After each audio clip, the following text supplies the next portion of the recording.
Hello guys and welcome back to the channel. It's a bit of a different video today. And what we're going to be doing is we're just going to be going through my current guitar collection. The main reason that I'm doing this is I'm not very good in life at taking photos and memories and all that kind of thing. I'm just pretty awful with my phone, to be honest. So I thought, well, I'm just going to document it on here.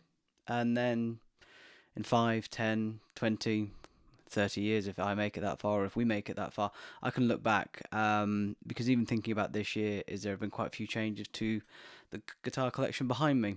So very quickly, just going to talk about each guitar, the ones that I have at the moment, try and get a little sound clip of each one, nothing too serious, and then yeah, nice, fairly short, fairly informal video about the guitars that I have at the moment. I'm not going to focus on amps because they don't really chop and change as much as my guitars do. But if that is something that people would want to hear, or whether you want to see the main pedals that I use, although there is a pedal board video up, then I can always do that as well. But the main things that chop and change are my guitars. So let's get on to number one, and it's going to be in no particular order, but I'll probably start with number one. So let's get into it. So the first guitar that I'm going to have here is, it has got a very low quality video on it, but it's my Hansen S-Style. This is probably my number one, and it's definitely my preferred S or Stratocaster shaped guitar. This was, I've had this for a couple of years now. It plays the majority of my live gigs now. Whether I'm sort of standing in for some cover acts, or whether I'm playing with my band Damape. But yeah, I've had this since 2022. Picked it up from Anderton's. I had heard of Hansen before, but had never been able to play one. And I'd gone in for a custom shop Strat, and for whatever reason, none of them I gelled with. And then I picked this up. I actually picked two Hansens up at the same time. This one, a white one. And the white one went down, and this one came home with me. But I love it. It's a great guitar, all handmade. I say Hansen, I have got a video on it, which I'll kind of put all of the links to any videos that I've got in the description below. But yeah, Hansen, check them out. They are a great alternative to that custom shop level Strat. Yeah, let's move on.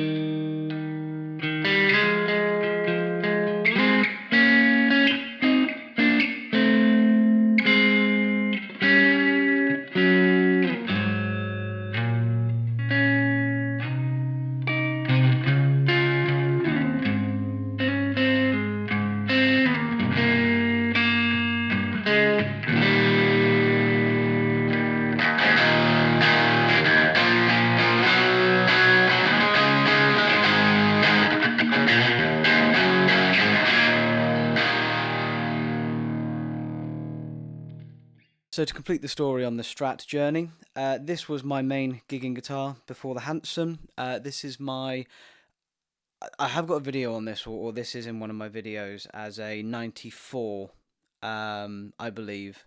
But I've since done some more reading into the serial number and the crafted in Japan stuff. And I actually believe this is a 2006 to 2008, somewhere in there. One of the ST62's TX, which means that it's got the Texas Special pickups in it. This is a great guitar. This is what I actually class as my first proper Stratocaster.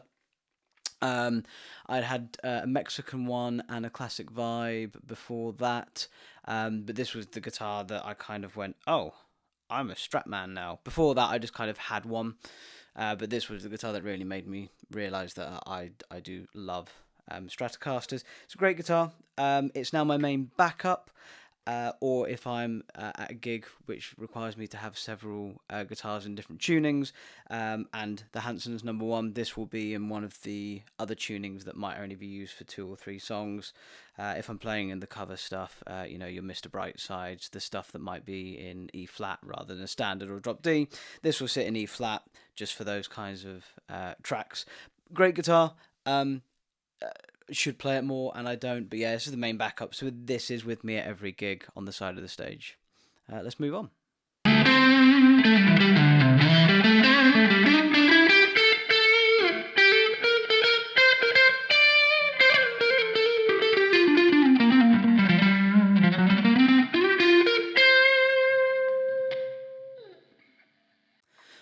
So now we come to my 2009 Gibson Les Paul Standard. This has been a regular on the channel. It's been in loads of videos, some of the early covers stuffs, and then I did do a video on changing out the pickups and the loom. But yeah, 2009 Gibson Les Paul Standard, gold top, because who doesn't love a gold top? I picked this up in 2015, I think, 2015, 2016, second hand.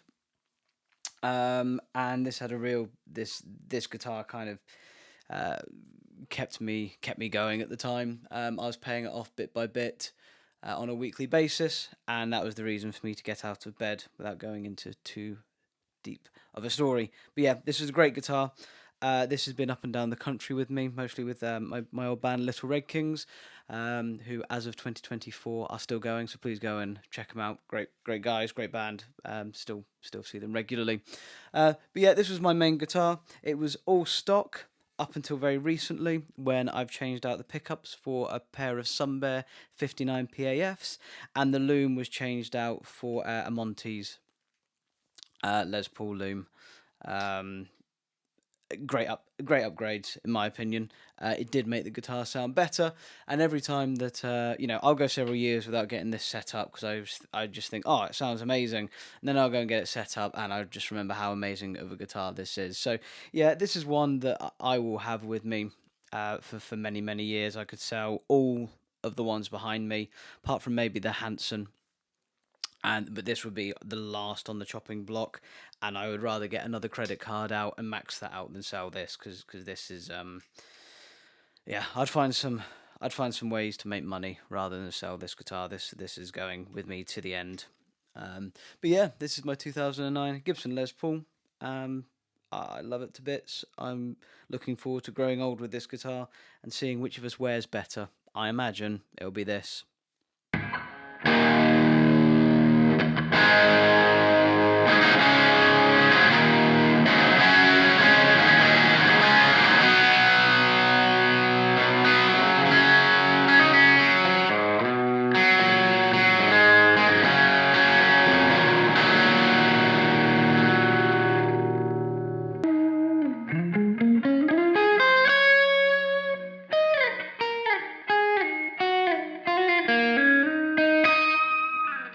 So let's keep it in the Les Paul category for the moment. This is the newest acquisition. If it's not up already, there is a video coming out, hopefully vlogging the purchase of this guitar, although I'm looking at some of the footage now and I'm wondering, will it actually make it out or not? I don't know, but this is my Gibson Les Paul special double cut, as you can see, from the Gibson Custom Shop. So it's 1960 VOS recreation of that 1960 Gibson Les Paul in TV yellow. I've had a little bit of a journey recently trying to pick up one of the special fadeds from in TV yellow or the faded white from the 2004 to 2007 run, something like that, and I just couldn't get my hands on one. I don't know, there wasn't any particular reason why I wanted one. It just became a real fascination for me over the last 6 to 8 months. I wanted one of these guitars, put some feelers out a couple of times, or there have been a couple over in, there's a shop, and I can't remember what it's called off the top of my head. I'll try and pop it in below now. They've had a couple in, and I just don't have any sort of experience with import charges and stuff into the UK, but it seemed to be what was a very well-priced guitar. Getting that into the UK due to the import charges actually made it expensive. Not the shop's fault, it's the import charges fault. It was adding like £200 to £300 per guitar. So I say we were in a good price range and then not a so good price range. So anyway, recently on a trip with some bandmates of mine, some friends of mine, we came across this in Peach Guitars in Colchester, and yeah, I walked away with it. Came down to a shootout between this and a Gibson ES335. I'm not going to say this one, because actually somebody walked out with the ES335 whilst I was giving this another play. So that's one that got away, and I think part of the reason I'm doing these videos is I know that within a year the collection probably would have changed again, because I've really got ES335 on the brain now. That was a lovely instrument, and I've had a couple of sleepless nights since, knowing that that was one that got away from me. But yeah, this is my Gibson Custom Shop Les Paul double cut in TV yellow, and if there's not a video about it yet, there will be very shortly. But let's move on.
Right, so next we've got my Gibson Explorer in a natural finish. This is different from the 70s one that is currently out. I believe the pickups are different, but this was from 2019, 2020. I want to say it might be February 2020 this came into existence.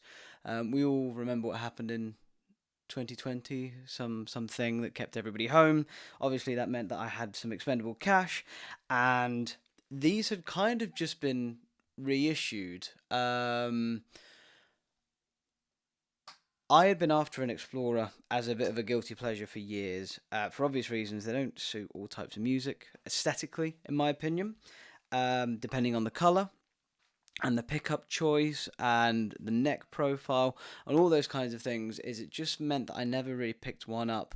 Back in 2007, 2008, when I was looking for my first proper guitar, I played a faded one of these, I want to say in Colchester again, and part of this, the worn red, and should have bought it. I didn't, because I wasn't good enough, really. You know, I was sat there just...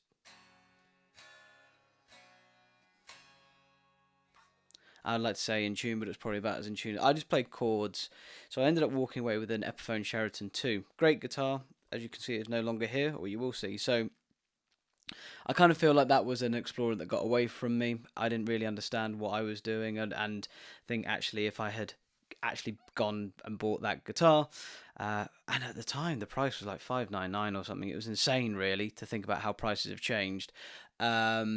You know, that guitar I think would still be with me, and it'd look amazing condition wise. But yeah, this is my Explorer. We've got 2 burst buckers in here, a slim taper profile neck. The natural finish is great. It's a lovely guitar. I say aesthetically it doesn't suit what I do now, but I can't bring myself to sell it, because when I play it, it just plays so well, a bit like butter. So it's one of those guitars that I am keeping just on the off chance that one day I'll do something, a little project or a dep or a stand-in or something, I'll be like, the Explorer's got this one covered. But yeah, I love this guitar, and it's not going anywhere, even if it doesn't really get played anymore. I just can't. I wanted one for so long. This one's not going anywhere. However, check back with me in a year. Might have changed. The price of second-hand price of these are going up and up and up, and no doubt I'll make some impulsive purchase, which means that I need money at speed. Out of all of these, this will probably get the most. But yeah, this is my Explorer. Sounds great, plays great, and yeah, let's move on.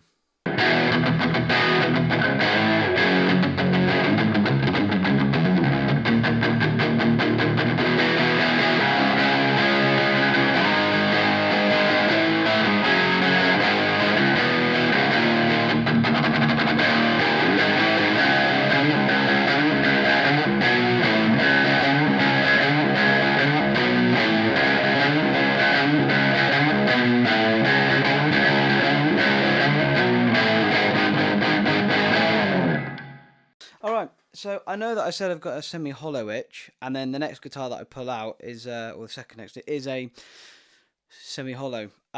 This is my D-Angelico Premier DC Mini, so it's one of the mini semi-hollows, which, if I'm being brutally honest, does fit me quite well as a smaller man, shorter arms, and all those things being a bit shorter.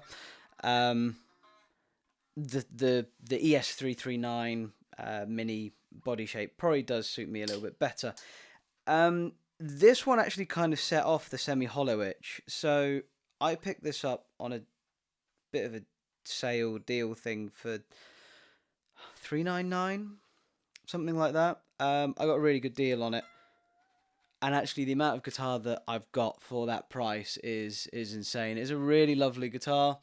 It's currently set up in C standard. Recently, a cover band that I depped for, they wanted to do No One Knows, or they did do No One Knows. So I learnt that, and then I thought, well, to really have that mid Queens of the Stone Age mid honk semi-hollow guitar, so this was set up in C standard, and it's still there because actually I quite like playing in that tuning. It's a really nice tuning, makes you play a little bit different, you find different sounds and stuff, so I'm enjoying messing around in that, and my band might actually have a couple of songs next year coming out in C standard, so it's good to have a guitar in there. Would I gig this for our band? Don't know, it's a bit louder, a bit heavier. But is it good to a writing material, you know, a writing guitar like Chris Cornell used to? They're in an interview with him, so talking about semi-hollow somewhere. It's a great guitar. It has Seymour Duncan designed pickups. I can't remember the actual brand name. If I wanted to be really pernickety, what would I change? Because it was $399. It is a budget guitar. To make this better, I changed the nut. And I changed the tuning pegs for the actual Gotos that are on the XL or up model, and they're not expensive. It wouldn't be an expensive change, and in theory, it's a direct replacement. But they don't give me that much grief, and I don't use it enough to warrant those changes at the moment. Although if anybody out there wants to send me the stuff as a sponsored video, and I'll make the changes and make a video of it, go for it. But, you know, whilst it's me and all those bits and pieces, at the moment I have no reason to go and do that. But so it's gathering dust a little bit because it has sat for a while, just because of how busy I've been. But yeah, this is my D-Angelico DC Premier Mini. It's a great guitar. Wouldn't get rid of this one if I could help it. A little bit of the value, it's not worth getting rid of, but also I wouldn't ever be able to pick up a guitar that I got so much value for money out of such a low cost purchase. And I probably should say it's a champagne finish, which means it's all slightly sparkly. I'm not sure it's going to pick up in these lights, but I might give it a go. But yeah, lovely guitar, and if you see any new or second hand, would thoroughly recommend it. The model, this one has actually changed in specs slightly. I think actually you get slightly even more bang for your buck now. So yeah, if you see them, pick them up.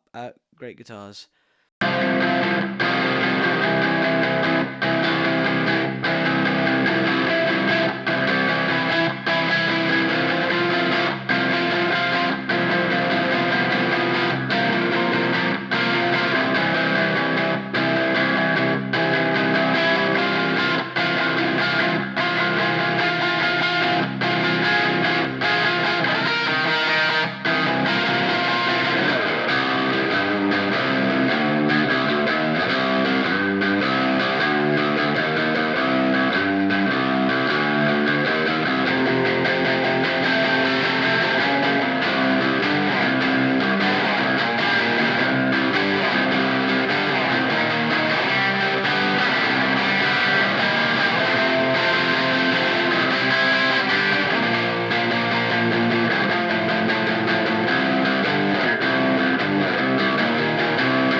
And last but not least, of my working guitars, at least there are a couple that I won't bother because they're not in really fit states to show.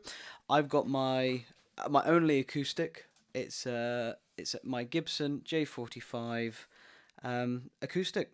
I picked this up second hand. Actually, I was really lucky. I paid the princely sum of £750 for this guitar a few years ago. The reason for which is we thought that there was a crack in the back running all the way down from the neck down to here ish.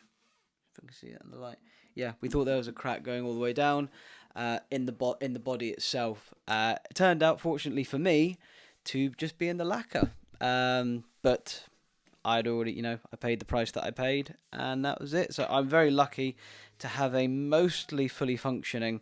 There's a bit of an issue with the pickup under the G saddle, if I'm being pernickety. I don't use it enough gig-wise to fund a replacement, and when we use it in the recording studio, which is where it gets the majority of its use now, that's all mic'd up and stuff. We don't take any sort of feed because it just records so well. So yeah, it's a couple of little niggly issues. It's had a hard life prior to being in my possession. The person that sold this guitar used it out in Spain in some of the local towns and villages. I remember the story that he would go out and work there for 6 months, and he would do a different bar on the same street Monday night, Tuesday night, Wednesday night, Thursday night, Friday night, Saturday night, Sunday night, and then at the beginning of the week he'd go all the way back and just do the same thing, and it was all filled with holiday tourists and that kind of thing, so never really played to the same crowd twice. I guess the only people that really got sick of him were the staff. But yeah, he'd go out, he'd work for 6 months, and then he would just chill for 6 months. And so this guitar's had a hard life. You can really see signs of wear up at the cowboy chord ends. But it's an amazing guitar. It sounds great. It's really easy to play. It is just sounding better and better as it gets older. I must admit, I don't know how old this is. I should probably check the serial number and find out. If I found out by the time that this video comes out, it will be below if I figured out how old this guitar actually is. Yeah, could be a 2013, could be a 2008. I should probably find out really, because if I ever came to sell this guitar, yeah, I probably need to know how old it is. But yeah, that's my acoustic. It's a lovely sounding instrument. Right, so there we go. That is all of my working usable guitars. They're the ones that I play on a weekly basis for the most part. Say a couple like the D-Angelico and the Explorer might sit a bit longer, but that is my entire working guitar collection. As I say, I've done this, so thank you very much if you've made it this far, because I've done this more to document myself and just kind of talk a little bit about my guitars at the same time, because it's fun. I'm a gear nerd. I like talking about guitars. I like buying guitars, trying guitars, selling guitars. I like all of that stuff. It's all good fun, and I enjoy it. So that's why I've made this video. And yeah, hope you enjoyed it. Hope you might have heard a couple of guitars and gone, oh, I'll check those out next year. And what I'll do is I will see you this time next year for an update on my 2025 guitars. But yeah, thank you very much for stopping by. Have a great new year, and I will see you again. Catch you later.